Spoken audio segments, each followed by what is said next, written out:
हम कर रहे हैं 11th होम साइंस का चैप्टर नंबर 3 भोजन पोषण स्वास्थ्य और स्वस्थता। पिछले वीडियोस में हमने बात की थी कि किशोरावस्था में हमारा जो आचरण है, हमारी फूड हैबिट्स हैं, वो कौन कौन सी हैं और कौन से कारक हैं जो हमारे खान पान संबंधी आचरण को प्रभावित करते हैं। आज के वीडियो में हम बात करेंगे कि किशोरावस्था में खान पान संबंधी विकृतियाँ कौन कौन सी हैं। तो आइए शुरू करते हैं। देखिए, किशोरावस्था में शारीरिक विकास तीव्रता से होता है और शरीर की छवि के निर्माण का भी विकास होता है। देखिए, हमने पहले बात की थी कि किशोरावस्था विकास की अवस्था है। इस वक्त हमारा शारीरिक विकास, सामाजिक विकास, मानसिक विकास, सारा विकास बहुत ही अधिक तेजी से हो रहा होता है और इस वक्त जो किशोर होता है वो स्वयं को समझने की कोशिश करता है, अपनी पहचान बनाने की कोशिश करता है और हमारी जो शारीरिक छवि है उसके निर्माण का भी इस वक्त विकास होता है। यानी किशोरावस्था में हम अपनी आउटर अपीयरेंस को लेकर, यानी हम कैसे दिखते हैं, इसको लेकर हम बहुत अधिक चिंतित रहते हैं और इस समय खान पान संबंधी विकृतियों पर विशेष ध्यान देना चाहिए, क्योंकि ये जो परिवर्तन हो रहे होते हैं इस वक्त, ये हमारे आत्मविश्वास संबंधी समस्याओं को बढ़ा देते हैं। देखिए, सेल्फ कॉन्फिडेंस हर अवस्था में ज़रूरी होता है और विशेषकर किशोरावस्था में, नहीं तो व्यक्ति है वो तनाव से, अवसाद से गिर जाता है और किशोर विशेषकर अगर वो अपने आप को महत्व नहीं देते, अपने आप को आदर नहीं देते, तो वो खुद को पसंद करना बंद कर देते हैं और वो तनाव और अवसाद से गिर जाते हैं और इस तनाव के चलते वो बहुत सारी विकृतियों के शिकार हो जाते हैं। कौन कौन सी हैं वो विकृतियाँ? इनमें सबसे पहले नंबर पे है एनोरेक्सिया नर्वोसा। बच्चों देखिए, ये एक बहुत इंपॉर्टेंट क्वेश्चन है, इसे आपको अच्छे से समझना है, अपनी नोटबुक में नोट करना है, क्योंकि ये अक्सर एग्जाम्स में पूछा जाता है। क्या है ये एनोरेक्सिया नर्वोसा? देखिए, एनोरेक्सिया नर्वोसा एक खान पान संबंधी विकृति है। इसमें क्या होता है, ये शारीरिक छवि को बिगाड़ने से जुड़ी है, जो कि सामान्यतः किशोरावस्था में ही दिखाई देती है। इस वक्त इतने ज़्यादा परिवर्तन हो रहे होते हैं तो हमारी जो शारीरिक छवि है उसका निर्माण हो रहा होता है और ये जो हमारी बीमारी है ये हमारी शारीरिक छवि को बिगाड़ देती है। कैसे? इस उम्र में व्यक्ति अपने पहचान के संकट से जूझ रहा होता है। बच्चों, आप याद कीजिए, इस शब्द को हमने पहले भी इस्तेमाल किया है। कहाँ पे हमने ये शब्द सुना है? पहचान का संकट। याद कीजिए, हमने हमारा जब सेकंड चैप्टर किया था स्वयं को समझना, उसके दौरान हमने इसकी बात की थी आइडेंटिटी क्राइसिस, यानी पहचान का संकट। इस शब्द का इस्तेमाल सबसे पहली बार किया था एरिक एच एरिक्सन ने। तो देखिए, ये जो किशोरावस्था होती है उस समय व्यक्ति आइडेंटिटी क्राइसिस से जूझ रहा होता है और शारीरिक छवि संबंधी समस्याओं के प्रति अधिक संवेदनशील होता है। मैं कैसा दिख रहा हूँ, लोग मेरे बारे में क्या सोच रहे हैं, मैं सुंदर हूँ या नहीं, मोटा हूँ, पतला हूँ, इन सब चीज़ों को लेके जो किशोर है वो बहुत अधिक सेंसिटिव होता है इस वक्त। तो खान पान संबंधी जो अनियंत्रित आते हैं वो किशोरों को सामान्य वयस्क के शरीर की छवि ग्रहण करने में बाधा उत्पन्न कर सकती है और किशोर गलत आदतों का शिकार हो जाता है, जिनमें मुख्य रूप से आती है एनोरेक्सिया नर्वोसा। क्या होता है एनोरेक्सिया नर्वोसा? देखिए, इसे हम एक एग्जाम्पल से आसानी से समझ सकते हैं। देखिए, ये आपको सुनने में टफ लग रहा है वर्ड एनोरेक्सिया नर्वोसा, लेकिन अभी मैं आपको इसके लिए बिल्कुल ईजी सा एक एग्जाम्पल दूंगी, आपको आसानी से ये समझ में आ जाएगा। बहुत ही आसान शब्दों में आप इसे एक्सप्लेन कर सकते हैं। देखिए, सोनम नाम की एक लड़की है ना, हम उसके एग्जाम्पल से इसे समझते हैं। ये जो सोनम लड़की है ये इस वक्त किशोरावस्था में है और किशोरावस्था में वो अपने शरीर को लेकर बहुत अधिक संवेदनशील है। अब वो एक आदर्श, एक परफेक्ट शरीर चाहती है। उसको लगता है कि मेरा जो फिगर है वो बिल्कुल परफेक्ट होना चाहिए। हालांकि वो बहुत ज़्यादा मोटी नहीं है, लेकिन उसे ऐसा लगता है मेरा जो फिगर है, मेरा जो शरीर है, वो एक्ट्रेस या मैगजीन्स में जो मॉडल्स आती हैं, टीवी पर जितनी भी हीरोइन आती हैं, मुझे उनके जैसा बनना है। अब उस पर दुबले शरीर की सनक सवार हो गई है। वो क्या करती है, ना ही अपने पेरेंट्स की सलाह पर ध्यान दे रही है, ना ही अपने टीचर्स की सलाह पर ध्यान दे रही है। उसने खाना पीना लगभग बंद कर दिया है। उसके पेरेंट्स को ये बात पता है, उसके टीचर्स को भी ये बात पता है, वो उसे समझाने की कोशिश करते हैं, लेकिन वो किसी की भी सलाह पर ध्यान नहीं देती है, क्योंकि उसके ऊपर पर केवल एक ही सनक सवार है कि मुझे तो केवल पतला होना है किसी भी तरह से। वो या तो अकेले में खाती है ताकि वो कम भोजन खाए, या वो बहाने बना देती है कि मुझे पेट दर्द है या मुझे भूख नहीं है या मैंने खाना खा लिया है, ताकि वो भोजन का उपयोग कम करे, क्योंकि उसे लगता है मैं भोजन खाऊंगी तो मैं मोटी हो जाऊंगी। इतना ही नहीं, उसने पार्टीज़ में जाना भी छोड़ दिया है, मैरिज में, किसी भी उत्सव में, क्योंकि उसे लगता है कि मैं वहाँ खाना देखूंगी, मेरा मन ललचाएगा, मैं उसको खाऊंगी और अगर मैं भोजन खाऊंगी तो मैं मोटी हो जाऊंगी, जो कि उसकी गलतफहमी है। देखिए बच्चों, भोजन खाने से हम कभी मोटे नहीं होते, लेकिन हमारी फूड हैबिट्स अगर गलत है तो हम मोटे होते हैं। हम अनहेल्दी फूड खा रहे हैं, ज़रूरत से अधिक पौष्टिक तत्व ले रहे हैं, या भोजन का जो समय है वो सही नहीं है। ये सारी चीज़ें हमें मोटा करती है, भोजन हमें कभी भी मोटा नहीं करता है। अब वो जो सोनम नाम की लड़की है, उस पर दुबले शरीर की सनक है, हालांकि उसका वजन बिल्कुल सामान्य है, जितना होना चाहिए है, लेकिन उस पर क्या सनक है कि मुझे हमेशा उस पर एक प्रेशर है। टीवी में जो, फिल्मों में जो मॉडल दिखाई दे रही हैं, जो हीरोइन है, मुझे उनके जितना पतला होना है। अब वो क्या करती है, उसमें आत्मविश्वास की भी कमी है। क्यों आत्मविश्वास की कमी है? क्योंकि देखिए, जब उसे अपने शरीर से, खुद से प्रेम ही नहीं है तो उसमें सेल्फ कॉन्फिडेंस भी नहीं है।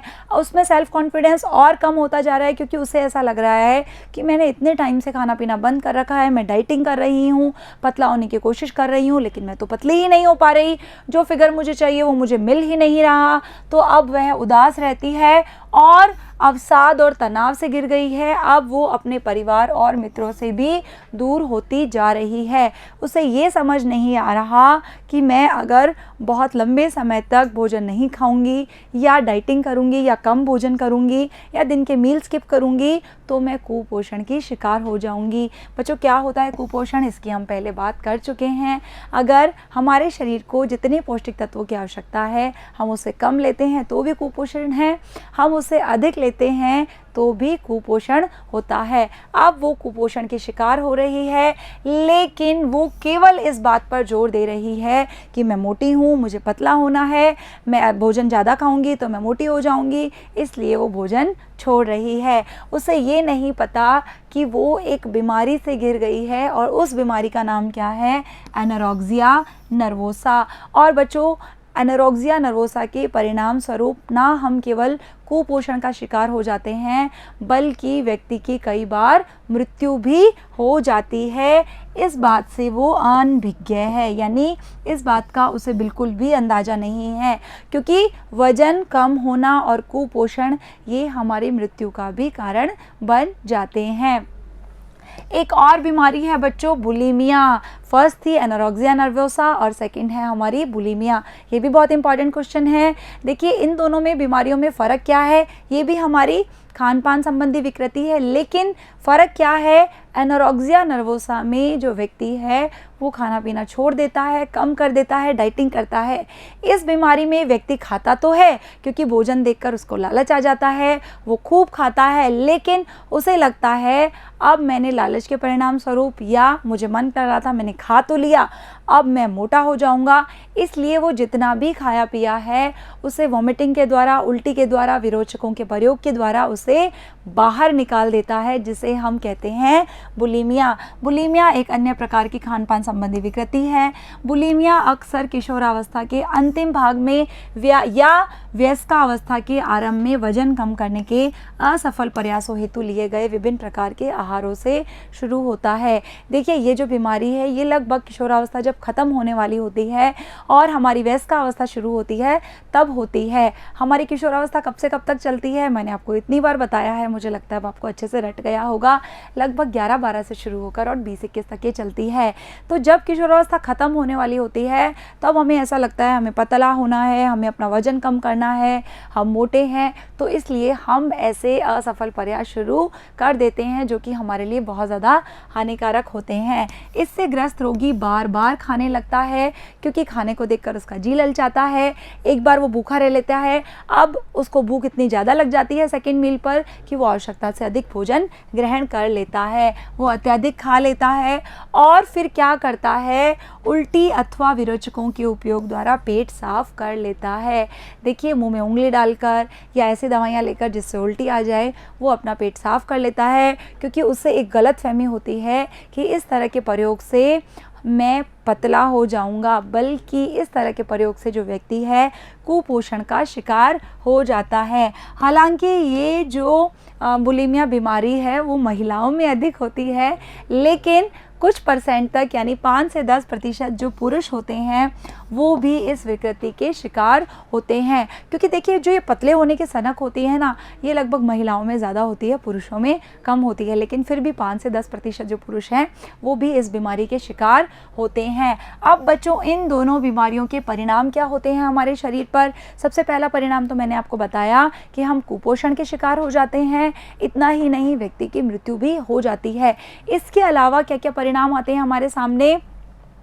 इसके बहुत अधिक गंभीर परिणाम होते हैं, जैसे ऐंठन होना, गुर्दा खराब होना, हृदय की गति असामान्य होना और दांतों का क्षरण होना। देखिए, हमारे जितने भी जोड़ होते हैं, उंगलियों में, हड्डियों में, घुटनों में, कहीं पर भी जो हमारे जोड़ होते हैं वो कमज़ोर होना शुरू हो जाते हैं। हमारे गले में घाव हो जाते हैं क्योंकि हम उल्टी अधिक करने का प्रयास करते हैं, विरेचकों का अधिक प्रयोग करते हैं। इतना ही नहीं, हमारी जो हार्ट बीट है, हमारे जो हृदय की गति है, वो भी असामान्य यानी अबनॉर्मल हो जाती है। जितनी स्पीड होनी चाहिए, या तो हमारे हृदय की गति उससे काफ़ी कम हो जाती है या बहुत अधिक तेज हो जाती है। हमारे जो लंग्स हैं, हमारी किडनी है, लीवर है, इन पर भी इसका बहुत अधिक प्रभाव पड़ता है और हमारे दांत भी खराब हो जाते हैं, क्योंकि हमारे दांतों पर इनेमल की जो परत होती है उसका धीरे धीरे क्षरण होना शुरू हो जाता है, जिसके फलस्वरूप हमारे दांत खराब हो जाते हैं। किशोरावस्था में लड़कियों में एनोरेक्सिया से मासिक धर्म भी देर से आरंभ हो सकता है। देखिए, मैंने आपको बताया था किशोरावस्था में व्यसंधि अवस्था जो होती है, इस समय उनका लड़कियों का मासिक जो धर्म होता है वो शुरू होता है। तो अगर हम इन विकृतियों के शिकार होते हैं तो उनका जो मासिक धर्म है वो भी देर से शुरू हो सकता है और इसके कारण भी वो तनाव में आ जाती हैं कि मेरा जो फ्रेंड सर्किल है, मेरी उम्र की जो लड़कियां हैं, उन सब का मासिक धर्म शुरू हो गया है लेकिन मेरा शुरू नहीं हुआ है। उसका क्या कारण होता है? यही एनोरेक्सिया नर्वोसा और बुलिमिया। इतना ही नहीं, उनका कद है वो भी स्थायी रूप से कम हो सकता है और ऑस्टियोपोरोसिस भी हो सकता है। कद क्यों स्थायी रूप से कम हो सकता है? क्योंकि इस समय हमारी लंबाई में भी वृद्धि हो रही होती है, लेकिन अगर हमें पोषक तत्व नहीं मिलते तो हमारी लंबाई में वृद्धि नहीं होती और हमारी हाइट है वो कम रह जाती है। और ऐसा नहीं है कि बाद में हम अपनी हाइट को बढ़ा सकते हैं। किशोरावस्था ही वो काल है जब हमारी हाइट में वृद्धि होती है। इतना ही नहीं, हमें ऑस्टियोपोरोसिस भी हो जाता है। ये एक हड्डियों से संबंधित रोग हैं। हमारी हड्डियां कमज़ोर हो जाती हैं, हमें बार बार फ्रैक्चर हो जाता है ना। इन विकृतियों से बचने के लिए व्यक्ति के पास सबसे अच्छा उपाय है कि वो अपनी विशिष्टता को सराहने की कला सीखे। यानी व्यक्ति को खुद का आदर करना आना चाहिए, उसे खुद को महत्व देना आना चाहिए। उसे पता होना चाहिए कि मैं जैसा भी दिखता हूँ मैं बहुत अच्छा हूँ। अगर मैं मोटा हूँ या मैं पतला हूँ तो क्या हुआ, लेकिन मेरे पास टैलेंट बहुत ज़्यादा है। मैं बहुत अच्छा बोल सकता हूँ, मैं पढ़ाई में टॉप कर सकता हूँ, मैं खेलों में बहुत अच्छा हूँ, मेरी ड्राइंग पेंटिंग बहुत अच्छी है और भी बहुत सारे कौशल मेरे पास हैं। इसलिए व्यक्ति को हमेशा खुद का आदर करना और खुद को महत्व देना आना चाहिए, तभी ये जीवन रक्षक सिद्ध होगा। देखिए, ये जो दोनों बीमारियां हैं ये ऐसी बीमारियां नहीं हैं कि हमने मेडिसिन खाई और अब ठीक हो गए। हमें पेट दर्द है या बुखार है, हम दवाई खाते हैं, ठीक हो जाते हैं। लेकिन दुनिया में ऐसी कोई दवाई नहीं है जिसको देने से एनोरेक्सिया नर्वोसा और बुलिमिया ठीक हो जाए।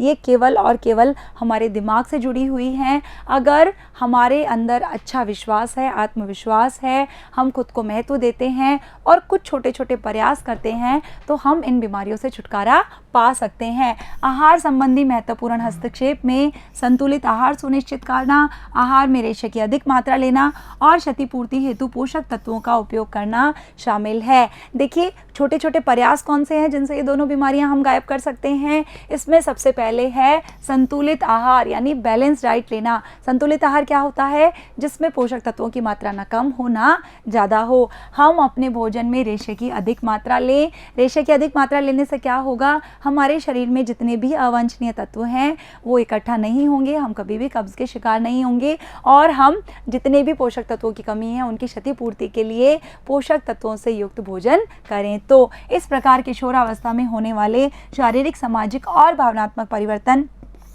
किशोर की कोषणीय स्थिति और खानपान संबंधी आदतों को बहुत ज़्यादा प्रभावित करते हैं। यानी इस समय जो हमारे शरीर में परिवर्तन हो रहे होते हैं, हमारा सामाजिक दायरा बढ़ रहा होता है, हमारे मानसिक परिवर्तन हो रहे होते हैं, ये हमारे जो सारे परिवर्तन होते हैं वो खानपान संबंधी आदतों को बहुत हद तक प्रभावित करते हैं। हालांकि जो युवा है वो दीर्घायु होने के लिए सोचता है, पोषण के लिए सोचता है, लेकिन ऐसा कभी कभार ही होता है जब हम अपने पोषण के बारे में सोचते हैं। लेकिन स्वास्थ्य के लक्ष्यों की प्राप्ति के लिए जो स्वस्थ आहार है उसके सिद्धांतों को कैसे अपनाया जाए, अगर हम ये सीख लेते हैं तो ना केवल हमारा प्रेजेंट यानी वर्तमान अच्छा होता है, बल्कि हमारा जो भावी जीवन है उसकी नींव रखने में भी हमें सहायता मिल सकती है। क्योंकि हेल्थ इज़ वेल्थ। अगर किशोरावस्था में हम स्वस्थ रहते हैं, हमारी रोग प्रतिरोधक क्षमता अच्छी होती है, हम पढ़ाई में टॉप करते हैं, हमारा करियर अच्छा बनता है, हमारी कार्यकुशलता अच्छी होती है, हम एनर्जी से भरपूर होते हैं, तो हमारा जो फ्यूचर है वो भी अच्छा होता है। स्वास्थ्य युवाओं की मुख्य संपत्ति है। देखिए एक छोटा सा हम एग्जांपल ले लेते हैं कि हमारे पास बहुत सारा पैसा है, हम अच्छे स्कूल में एडमिशन ले सकते हैं, हम अच्छे रेस्टोरेंट्स में, होटल्स में जा सकते हैं, अच्छी बुक्स ले सकते हैं, वीडियो गेम्स ले सकते हैं, फ्रेंड्स के साथ टाइम स्पेंड कर सकते हैं, लेकिन अगर हमारा स्वास्थ्य ही अच्छा नहीं है तो हम किसी भी संसाधन का उपयोग नहीं कर सकते हैं। हम बीमार पड़े हैं, उन बुक्स का, उन अच्छे स्कूल्स का, फ्रेंड्स का, होटल्स का कोई फ़ायदा नहीं होता, जो केवल हम बीमार होकर बेड पर ही पड़े हैं। इसलिए कहा जाता है स्वास्थ्य मुख्य संपत्ति है, हेल्थ इज़ वेल्थ, जो कि दैनिक जीवन के अन्य संसाधनों की उपलब्धता और उनके उपयोग को प्रभावित करती है। संसाधनों के बारे में हम बात करेंगे हमारे अगले चैप्टर में, और अगले वीडियो में हम करेंगे हमारे इस लेसन के क्वेश्चन आंसर। तो मिलते हैं अगले वीडियो में, तब तक के लिए थैंक यू।